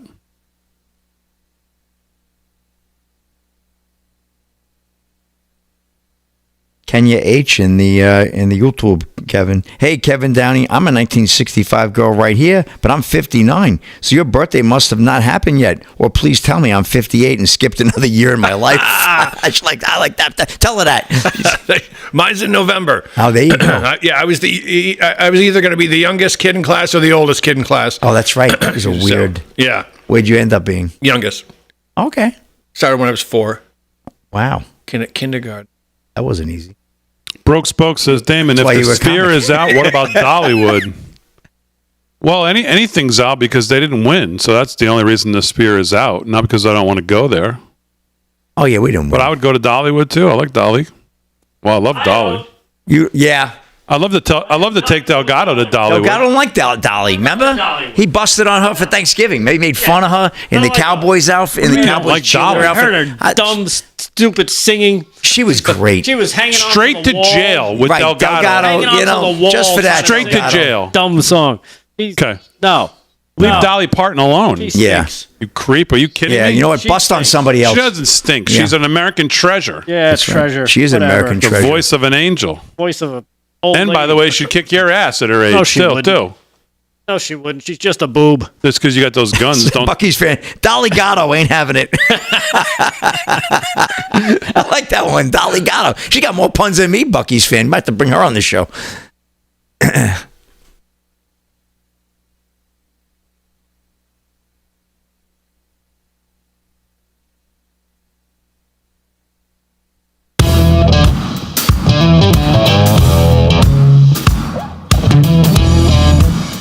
All right, 30 minutes past the hour, live from Studio 6B on a Wednesday night. Been a good night, busy night. Thursday and Friday going to be busy too. We got all kinds of events we're covering here on RAV. We'll be here 8 p.m. right here, Real America's Voice. Glad you're in. Slick will do some more sports. Delgado and Kevin Downey have some more news. Aaron and Fran holding it down as always. Please welcome the Senior Vice President of AMAC Action, one of our favorite people to have on. That, of course, is Andy Mangione. Andy, how are you? Doing great, Damon. Welcome back to the show. Always great to have you. And before I get into this topic, which I think is an important one, people are focused on voter fraud in a lot of other places, and I think the elderly in some of these other places are kind of overlooked. So I want to get to that. But I want to give you a chance to talk to the audience about what's going on September 14th right here in our backyard of Long Island, New York, the AMAC Boot Camp for Boomers. You guys are going to be up here at the America's First Warehouse. Tell me about this event. Absolutely, Damon. Now, I need you to tell all your friends about our boot camp for boomers. We're bringing it to Long Island on September 14th. The event is designed to empower people to turn New York red and mobilize them to help win critical congressional seats on Long Island. Now, some of the featured speakers include gubernatorial candidate Lee Zeldin, who is a familiar face around Long Island and New York, former Trump trade policy advisor Peter Navarro, and AMAC's own CEO Rebecca Weber, among other great speakers. It's going to be a great informative event, and we hope to see you on September 14th at our Boot Camp for Boomers. Saturday, September 14th. Where can people get more information? Is it open? It's open to the public? Is there tickets? How do people get involved if they're in this area? You could go to amac.us/6B, and it's right on our homepage. Everything you need to know, you could buy a ticket right there. We have some tickets left, but we're hoping to pack the joint and turn out people to help turn New York red. All right, there you go. amac.us/Studio6B. Go check it out. Boot Camp for Boomers right here in Long Island at the America's First Warehouse. If you haven't been to the America's First Warehouse, I mean, that's just an event in itself, just going there and seeing the great work that Joe the Box has done over there. I mean, it is iconic to go over there. So you guys will enjoy it as well. Andy, let's talk about what you guys put out here. Election research exposes shocking nursing home electioneering. And I think people were focused on drop boxes. We're focused on Mark Zuckerberg. We're focused on a lot of things. And sometimes I wonder if getting overlooked is what is going on in nursing homes. So what is going on in nursing homes? Well, the left comes at you in so many fronts when it comes to elections and the administration of our elections. But back in 2020, at the height of the COVID pandemic, the Centers for Medicare and Medicaid Services instructed nursing homes to interpret a federal rule so staff could assist residents in applying for absentee or mail-in ballots and even helping them complete a ballot. What this rule did, Damon, was lead to bad actors hijacking the votes of nursing home residents. But it gets worse.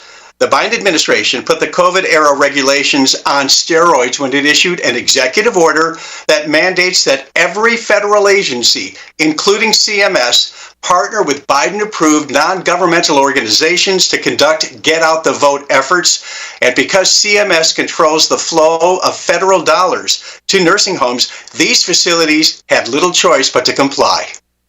Yeah, I just want to read a little bit from the article here. It says, the threat of voter fraud from this dangerously unaccountable and unsecure system is not just theoretical. ERI lays out 4 separate examples where nursing home residents have become the victims of voter fraud schemes. So could you outline a little bit of what this found and what those were?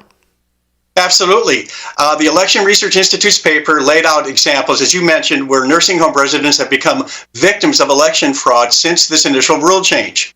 In one instance in Texas, a social worker was charged with 134 felony counts of election fraud for unlawfully registering residents to vote. In another instance, a resident she was labeled not capable. That was the label they gave her when this resident was admitted to a nursing home in May of 2020, voted for the very first time, even though This person was bedridden and unable to walk. These are just two instances that the Election Research Institute paper outlines.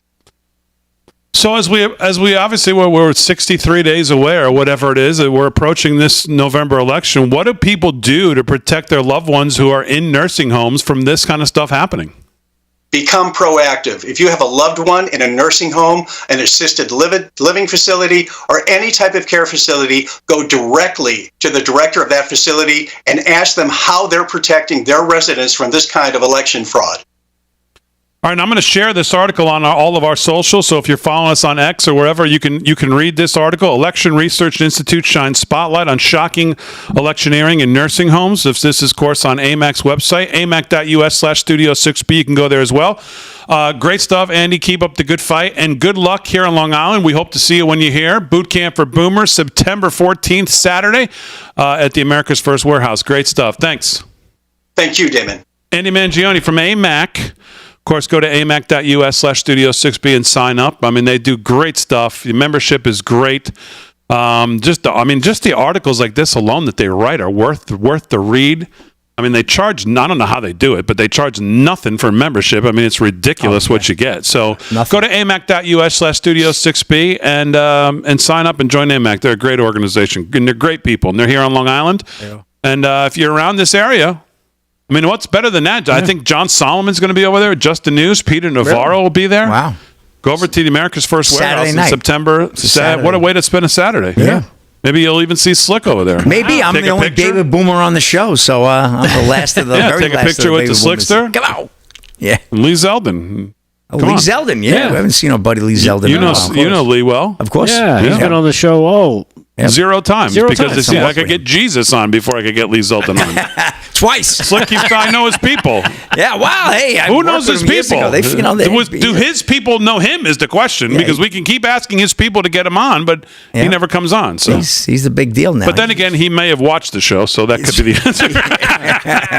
He likes to go on Fox. And for that, I'm sorry. All right, let's do the news here, and more news with Rick Delgado. What's going on? Well, speaking of AMAC and of course the work they're doing, when you point out the election hijinks that they've uncovered, this story popped up as well as election workers in Georgia County are going to get, check this out, panic buttons and increased security as threats rise. According to this story, the Board of Commissioners in Cobb County, Georgia, approved more than $60,000 last week to fund increased safety measures for election workers amid rising threats, they say. Funding will be used to hire security guards for the election office, provide poll workers with panic buttons. I don't know what those look like or what happens when you push it, that instantly contact law enforcement in the event of an emergency. I guess if you fall down, you hit the button, it's like I've fallen and I can't get up. Maybe it's one of those buttons. In a letter to the county manager, Cobb County's Director of Elections and Director of Public Services Agency said the additional funding is necessary with severe increase in concern for election worker safety. Cobb County is the third most populous county and a crucial swing state for the upcoming election, making it a potential target for threats. And of course, Georgia has faced a myriad of attacks on voting rights, they say, and democracy since 2020. Also leading up to the 2024 election, the state election board has passed new rules that could delay the certification of results. Of course, they're going to try and delay things. Let me tell you who else may need panic buttons. Maybe you might want to be handing them out to school children who ride the bus in California.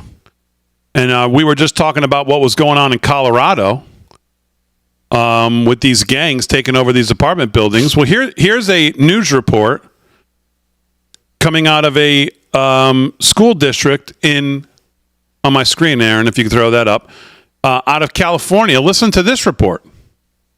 Migrants tried to board a school bus this morning while it was traveling to a school. The superintendent for the Humboldt del Zura Union School District informed parents of that incident earlier today. It happened at one of the stops on the school district's bus route that heads to Oak Grove Middle School and Humboldt Primary. Meanwhile, yesterday afternoon, in a similar area along another route, the superintendent says that a group of migrants tried to stop another bus. Border Patrol, CHP, and the Sheriff's Office have now been informed of these incidents. The superintendent says that for the safety of everyone, if a driver sees a group of migrants at a bus stop, they will drive past it on and move on to the next. Yeah, the news doesn't even know how to report this at this point. I know. They don't even know what to say. Right. It's insane. This is Kamala Harris's home state there that she destroyed, and this is what she wants for all of the country. I guess they're running out of kids of their own to transport and sell into slavery. They're looking for some new ones. Looking for yours on the bus. Yeah. God forbid. It's insane. It's insane. Yeah, try to hijack 2 school buses filled with children. Yeah, but don't worry, they're not really here to cause any problems, Dave. No. And another thing, according to elections, RFK did an interview with Dr. Phil. Did you watch this? No, I haven't even seen the Trump one with Dr. Phil yet. Well, he did an interview with Dr. Phil, and here he is talking about something that he had, I guess, brought to the attention and wrote an article about that he was awarded for back in like 2004, 2005. Here's RFK with Dr. Phil talking about stolen elections. This is cut number 8. Do you have concerns about some great points, especially when you talk about the use of ATM machines on every corner? Yeah. You can find them in a little bodega. Yep. ATM machines. Sure. And of course, he points out Las Vegas, which of course, that's where money moves like crazy. Yeah. I haven't seen this interview yet. And obviously, we've discussed President Trump, what's already happened, and the protection he needs. He's got Secret Service protection. Robert Kennedy does not anymore. We need to make sure RFK has some. Maybe the Trump private security team can guard him, because I haven't seen this interview yet. But the word is that he rips the curtain back on Big Pharma in this to a point where if he's going to be Trump's health czar or whatever he's going to be if Trump wins. Mm-hmm. We need to make sure this guy is going to be this guy is going to be a target from now to the election, and between the election and inauguration day, if God willing, Trump wins, because Big Pharma is going to be looking at this guy and these kind of interviews that he did, where he pulls the curtain back on obesity and the numbers and how much it would actually cost to fix it instead of these drugs. You're going to have some powerful people that are not going to like what he's saying. If not, they already don't. This guy needs to be protected, because someone's going to try to do to him what they tried to do to Trump here pretty soon. Yeah. He keeps talking crazy. like this. All right, live from Studio 6B, we'll wrap it up. A little more sports and news when we get back right after this.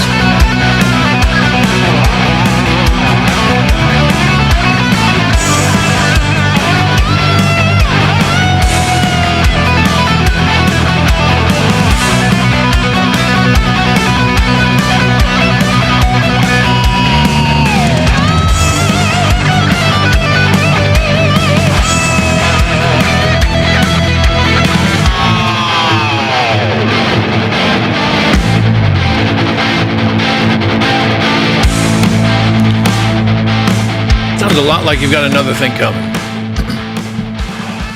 Oh, just enough to not pay. Oh, yeah, absolutely. Every time I hear, we always say that. I say, "You got another thing coming." Yeah, definitely. It's got that. The name of this track is "Balls of Steel." Okay.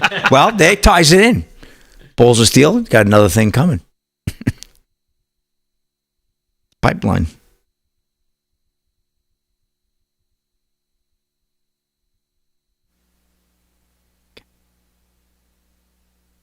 If you're following us on social media, make sure you hit the like, subscribe, follow. Whatever platform you're on, we appreciate it. Spread the word. Yeah. Try to grow the audience. YouTube. The YouTubes. I should go back. Let me see. Remember the tubes? I got back into the YouTubes now. I can talk. Joe, you go to the YouTube. Get the cannoli.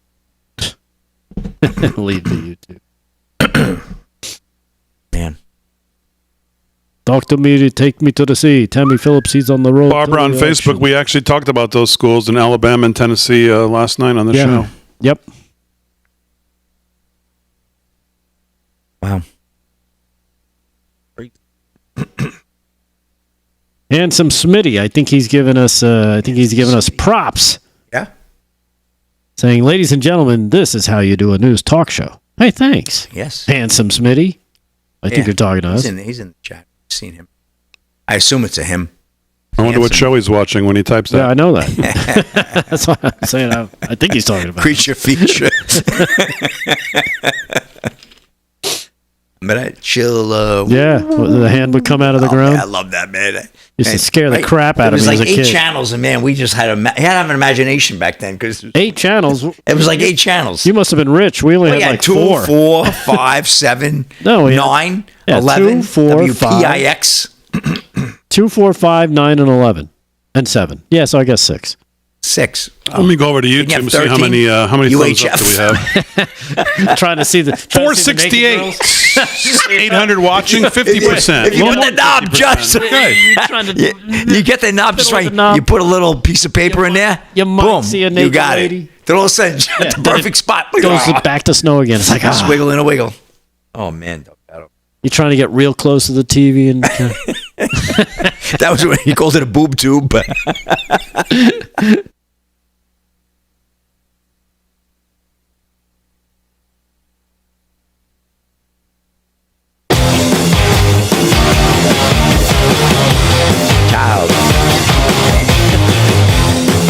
Live from Studio 6B, 13 till the hour on a Wednesday night. Glad you're part of the show, as always. Of course, tomorrow night, President Trump, town hall. He'll be speaking, I believe, in the afternoon somewhere. Then he's got a town hall at night that we'll be covering here on RAV. We'll be live on our socials at 8, and then we'll join RAV once they're done covering Trump, which could be actually pretty quick, or if he's late, it could be later in the first hour. But either way, we'll be live on our socials. And then on Friday, same thing, we'll be live on our socials. President Trump will be speaking at the Moms for Liberty event. So we'll be live, and then we'll join RAV when they're done with that. So stay tuned for the next 2 nights. Let's do a little more sports, and then we'll do a little more news with Kevin Downey Jr. and wrap it up here. Slick, I'll start with you. Sports brought to you by Mike Lindell. What's going on? Well, you remember old buddy Bruce Pearl from Auburn, Big D? Oh, of course. Of course. Well, former CNN contributor tells black players not to join Auburn's basketball team under Bruce Pearl. This is Ronald Martin believes Pearl's political beliefs should lead players Martin, to choose accordingly. Yes, Ronald Martin. Roland Martin. No, Ronald Martin. Okay, Scott Thompson. Okay, I don't know who that is. Former CNN contributor Ronald Martin took shots at Auburn basketball head coach Bruce Pearl, telling recruits not to join his program after his comments regarding domestic presidential candidate Kamala Harris. Pearl shared his political opinion in this election year, which he has done in the past. This time, Pearl tweeted a post from Senator Tom Cotton from Arkansas, which said, "Harris is so extreme, she wants to kick you off the health insurance you get through your job." Pearl responded by calling Harris a socialist. "Thank you for pointing this out, Senator Cotton, except my guess is that many of her socialist woke progressive beliefs, she's not changing them or hiding them to get elected. We won't get fooled again." Sounds like an old song there. The post led Martin to tweet his own plea to recruits not to join the Tigers head coach because of his public views, specifically black players. To all black players and their parents considering Auburn basketball, this is the trash Bruce Pearl tweets, Martin said in a quote tweet over Pearl's message to Cotton. There are many other SEC schools to consider. Choose accordingly. Imagine. USA Today columnist Dan Woken also questioned Pearl's views with a tweet of his own. Serious question. Has NIL changed the game to such an extent that a college coach can say stuff like this on social media and not fear any negative recruiting impact in households where the VP is likely quite popular? Really? One fan of Woken's feed brought up Golden State Warriors head coach Steve Kerr, another winner, speaking at the Democratic National Convention and publicly endorsing Harris, saying that he is allowed to express his political views, as is Pearl. "I guess you've missed the point," Woken responded on X. "Steve Kerr doesn't have to convince families to send their teenage kids to a college campus for personal and professional development in a highly competitive recruiting environment." Pearl has also expressed very pro-Israel views amid the current Israel-Hamas war and praised Donald Trump over the years. He recently called the former president courageous for surviving an assassination attempt at a rally in Butler, Pennsylvania last month. Pearl is set to enter his 11th season coaching the Tigers and 21st year coaching altogether. Yeah, I'm going to be rooting for Auburn this year, Big D. I hope he does well. This is really a black eye in what they're doing here, and I really don't like it. And Bruce Pearl's been a great coach. He was a great coach at Tennessee. He's a great coach at Auburn. And this was before I didn't know anywhere where he stood on any of these issues. And obviously, he's got a lot of common sense. Now we find out, and of course, he's under attack for it. But meanwhile, Kirk can get up there and spew what he spews the DNC. So really not fair. And again, a nice story out of Ohio State, another team that I love. Ohio State football players lead Christian revival event with 800 plus attendees, dozens of baptisms. And like this one, Olivia Rondo of Breitbart Sports. Between 800 and 1,000 people attended a Sunday Christian revival event at Ohio State University, which several of the school's football stars did. Buckeyes running back Trevayon Henderson, wide receiver Emeka Ibuka, defensive end J2 Tumilano, former wide receiver Cameron Bobb were among the players who led the service, which ended with at least 60 attendees getting baptized, OSU student newspaper The Lantern reported. Prayers, worship songs, and Bible handouts were part of the faith event, which also featured the players' firsthand faith experiences. Bob, whose football career was brought to a halt by a serious knee injuries, told the crowd that he did not come to terms with how broken he was before he felt the weight, the love, the grace, the mercy of God wrap him like a blanket. So after dozens of students and other attendees were baptized, event coordinators gave them their own Bibles and helped them read Scripture. They got Buckeye Bibles, Big D. So I just thought that was a cute story. We're always talking about these guys getting in crashes and raping students on campus, and here we got fine young men and women, doing the right thing and getting baptized in the Spirit of God. So I thought that was a great it's nice to hear some good things going on campuses. Yes. Some there is some good stuff going on some campuses. We saw those North Carolina boys, and we've seen obviously stories like this. Yep. We've seen some others. So true campus reform. And that's a wrap in sports, Big D. All right, very good, Slick. Sports is brought to you by Mike Lindell and MyPillow. Use our code LFS6B if you shop there. Let's do a little more news with Kevin Downey Jr. What else is going on? Thank you, sir. You know how RFK Jr. said the machines in Las Vegas never give you too much money. Unfortunately, we don't have one of those in the White House. Headline: U.S. State Department accidentally gave $293 million to the Taliban since disastrous Afghanistan withdrawal. The report suggests that not only did the Biden-Harris administration allow the Taliban to regain control of Afghanistan, which resulted in the deaths of 13 U.S. service members and the seizure of military equipment, but it's also likely been giving them mad stacks direct to the radical Islamic group. So this comes from the U.S. Special Inspector General for Afghanistan Reconstruction, which kind of spells out cigar, but with an S, and has revealed the U.S. State Department, which is crawling with Iranian and Muslim spies, has given out $239 million in cabbage. This is an ongoing thing, kind of like the movie The Office, where they take little bits and it turns out into a lot. That's what's going on. It says here, in total, the State Department could not demonstrate compliance with its partner vetting requirements and awards that disperse at least 293 million clams. They have acknowledged. The report figure doesn't include the estimated $7 billion worth of military equipment, such as Humvees and Black Hawk helicopters that the U.S. military left behind for Islamic extremists to claim. Folks, I personally think the New World Order consists of China and Islam. And you know what? Well, we've been shelling out some cheddar to them. We left them a bunch of military equipment that they're probably going to use against us. This, to me, is not an accident. This is an on purpose. We know that the Oversight Committee located $27 million that came in from countries all over the world, a lot of that from China. We know that Bagram Air Base works wonders for China. I can't tell you, I've read again and again about how important that base is for military reasons, and man, did China want it, and man, did China get it. So drinks are on Joe Biden if you're in the Taliban, because he sent over $293. Didn't notice it missing. So how do you not notice that? How do you not notice $293 million escape over 3.5 years? And it just so happened right after the time Joe Biden gave up the airport. Well, gosh gee willikers, that seems weird to me. Have you guys heard about this? Oh, yeah. I mean, 293, I mean, in this government, it's really like chump change. Yeah. It's like an hour of running the government. If that. But to the Taliban, these guys are wearing old. Now they're wearing Gucci. Yeah, now they're wearing Gucci sandals. Correct. Yeah. Well, I mean, Biden is supplied. I mean, Biden has enriched every enemy we have all over the world, right? Yeah. So, Yep. Nice and work. empowered them. Nice work. Yeah. All right, what else, Kev? Anything? Yeah, check this out. This is great news. A judge rules, believe it or not, illegal immigrants do not have Second Amendment rights. They do not have the right to bear arms under the Second Amendment. A federal appeals court in New Orleans has ruled, rejecting arguments by a Mexican man who was convicted of illegally possessing a handgun and argued that the ban was unconstitutional. Funny thing about the Constitution, folks, it's for Americans. Now, that said, there was an illegal immigrant in Chicago who got busted carrying a concealed pistol, which is a big problem. Illinois has got a lot of gun laws, but the judge let that one go. The commie judge says, "No, that's okay. We'll let that one fly." But we've got some good judges down in New Orleans who said, "No, that's not going to work here, buddy," and he's going to jail. As always, we salute our military, active and active police, firefighters, first responders, EMTs, everybody on the front lines protecting us. Thanks, everybody on the show. Aaron Frank, great job as always. But most of all, thank you, the live from Studio 6B audience. We'll see you tomorrow night. Remember, if we're not on RAV, we're still live on socials, 8 p.m. right here live from Studio 6B.